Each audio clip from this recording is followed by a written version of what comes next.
Hello दोस्तों, welcome to MP exam academy. जैसा कि आप जानते हैं कि हम इस श्रृंखला में एमपीपीएससी द्वारा अदर एग्जाम के जो पेपर कराए जाते हैं उनको सॉल्व कर रहे हैं। तो आज का पेपर हमारा खनन अधिकारी वाला पेपर है। चलिए इसको सॉल्व करते हैं। तो सबसे पहला क्वेश्चन है, गंजन सिंह कोरकू किस समुदाय से संबंधित? तो आपको पता है कोरकू समुदाय से संबंधित थी। 1930 में घोड़ा डोंगरी सत्याग्रह में उन्होंने भाग लिया था।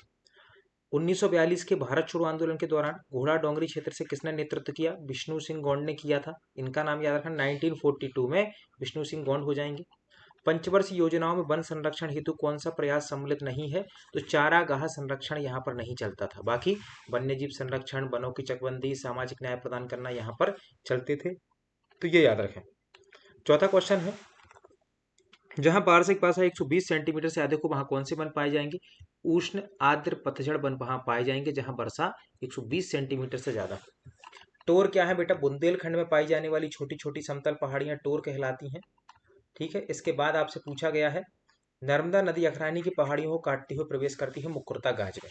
इसके अलावा याद रखना बेटा, मांधाता गार्ज हो या फिर मार्बल रॉक गार्ज हो, ये सब किसके हैं? नर्मदा नदी के हैं। जबकि मुकुंद बार श्रेणी को चंबल नदी काटती है। कौन सी नदी? चंबल नदी काटती है। सातवां क्वेश्चन, पाथरखेड़ा कोयला क्षेत्र कहाँ है? बैतूल में है, कोई दिक्कत नहीं है। राष्ट्रीय नदी संयोजक परियोजना कब प्रस्तावित हुई? बेटा 2003 में प्रस्तावित हुई, इसको याद रखें। सतपुड़ा ताप विद्युत केंद्र सारणी में स्थित है। बहुत इजी लेवल का क्वेश्चन है। एमपी यूपी बिहार की परियोजना सबको पता है, बाण सागर परियोजना। अगला क्वेश्चन, चंबल नदी कौन सा अपवाह बनाती है? अध्यारोपित अपवाह का उदाहरण है चंबल नदी।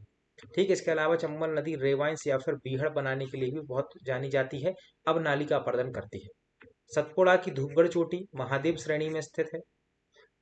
राज्य का राज्यपाल प्रधान होता है। संवैधानिक प्रधान जो राज्य का है वो राज्यपाल होता है। कौन मध्य प्रदेश के मुख्य सचिव नहीं रहे हैं? कामत रहे हैं, नरहोना रहे हैं, खन्ना रहे हैं, शर्मा नहीं रहे हैं। शर्मा मध्य प्रदेश के मुख्य सचिव नहीं रहे हैं। बाकी यहाँ पर कामत, नरहोना और खन्ना रहे हैं। जिला कलेक्टर किस विभाग के अंडर आएगा? सामान्य प्रशासन विभाग के अंडर आएगा, कोई दिक्कत नहीं है। राज्य का निर्वाचन आयुक्त किसके द्वारा नियुक्त होता है? राज्यपाल द्वारा। मध्य प्रदेश का राज्यपाल नियुक्त करेगा। इको मार्क योजना 1991 में भारतीय मानक ब्यूरो द्वारा जारी की गई। 24-25 में मध्य प्रदेश का राजकोषीय घाटा 4.11% है। यदि बात कर लो बेटा 2025-26 में कितना रहेगा, तो 4.66% याद रखना। चलिए, प्रधानमंत्री कृषि सिंचाई योजना के तहत जो वित्तीय आवंटन है भारत सरकार और राज्य सरकार के बीच 60:40 में बांटा जाएगा। 60 सेंट्रल देगा, 40 देगा स्टेट। दिसंबर 2024 तक मध्य प्रदेश की नवीकरणीय ऊर्जा क्षमता सीधा याद रखें 7300 मेगावाट। ये आपके पेपर में आ सकता है।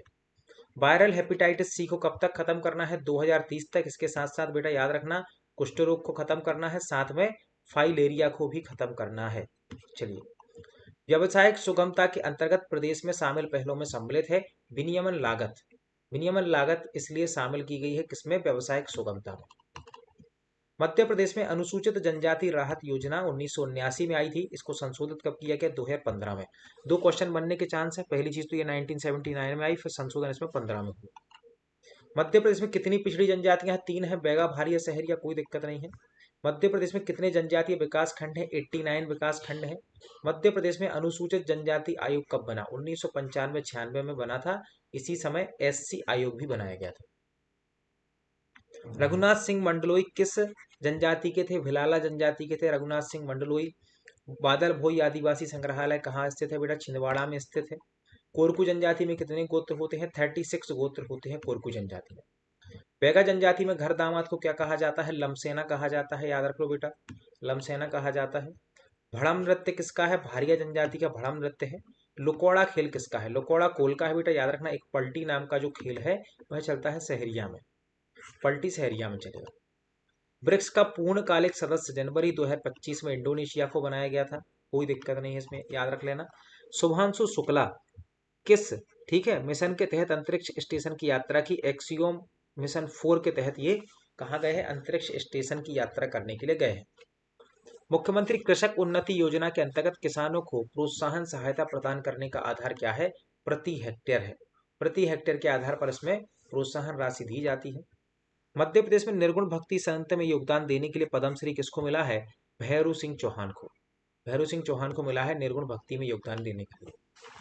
फरवरी 2025 में खेलों को बढ़ावा देने के लिए मध्य प्रदेश को स्पोर्ट स्टार एसएस पुरस्कार मिला है। कौन सा? स्पोर्ट स्टार एसएस पुरस्कार मध्य प्रदेश को मिला है। कंप्यूटर सिस्टम में बस क्या होता है? डेटा एवं पते के आदान प्रदान के लिए जो एक वायर का समूह होता है डेटा को एक जगह से दूसरी जगह भेजने के लिए, उसको बस कहा जाता है।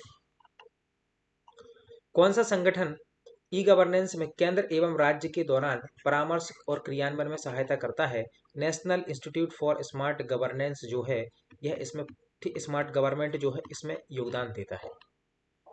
कौन सा कृत्रिम बुद्धिमत्ता का एक सक्रिय एवं सतत शोध क्षेत्र है जिसमें शोधकर्ता यह समझने का प्रयास करता है कि सिस्टम किसी विशेष आउटपुट तक कैसे पहुंचे? इसको कहते हैं एक्सप्लेनेबल एआई। ठीक है, जो विवरणात्मक एआई होती है उसको कहा जाता है। चलिए, निम्न में से किसका तात्पर्य एक मशीन के समान प्रकार की भौतिक वस्तुओं, ठीक है, द्वारा अन्य समान प्रकार के उपकरणों में संचार की प्रक्रिया से है? Machine to machine communication.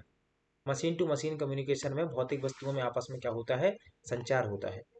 Machine learning का वह क्षेत्र कौन सा है जिसमें एक एजेंट वातावरण के साथ इंटरेक्ट करके निर्णय लेना सीखता है ताकि संचय प्रतिफलों को अधिकतम किया जा सके? यह है रीइंफोर्समेंट लर्निंग। कौन सी है? रीइंफोर्समेंट लर्निंग, जिसमें वातावरण से सीखा जाता है। कारीतलाई अभिलेख का संबंध किससे है? लक्ष्मण राज द्वितीय से। कारीतलाई अभिलेख का संबंध लक्ष्मण राज द्वितीय से है। समुद्रगुप्त का सौभोग नगर किसको कहा गया है? बेटा एरन को कहा गया है, याद रखें। खजुराहो के लक्ष्मण मंदिर को यशोवर्मन ने बनवाया था। भोपाल के जल स्त्रोतों में कुदसिया बेगम ने किस इंजीनियर की सहायता ली? डेविड कुक की सहायता ली थी। किसकी? डेविड कुक की इन्होंने सहायता ली थी। ठीक है। किस सिंधिया शासक के शासनकाल में ग्वालियर घराने का विकास हुआ? बेटा जयाजी राव सिंधिया, याद रखना इसमें, जयाजी राव सिंधिया। 1857 के दौरान सागर में क्रांति का प्रारंभ शेख रमजान ने किया, कोई दिक्कत नहीं है। टुरिया जंगल सत्याग्रह 1930 में हुआ। इसके अलावा 1938 में दतिया प्रजामंडल की स्थापना किसने की? दीवान कलिका प्रसाद ने की। किसने की? दीवान कलिका प्रसाद ने इसकी स्थापना की थी। तो ये याद रखना। तो ये हमारे 50 क्वेश्चन पूरे हुए। आई होप आप लोग को ये सेशन अच्छा लगा होगा। अगले लेक्चर में हम लेकर आते हैं। फिलहाल चैनल को लाइक करें, सब्सक्राइब करें, कमेंट करना ना भूलें। आपके फीडबैक के आधार पर ही अगला वीडियो बनाया जाएगा। धन्यवाद।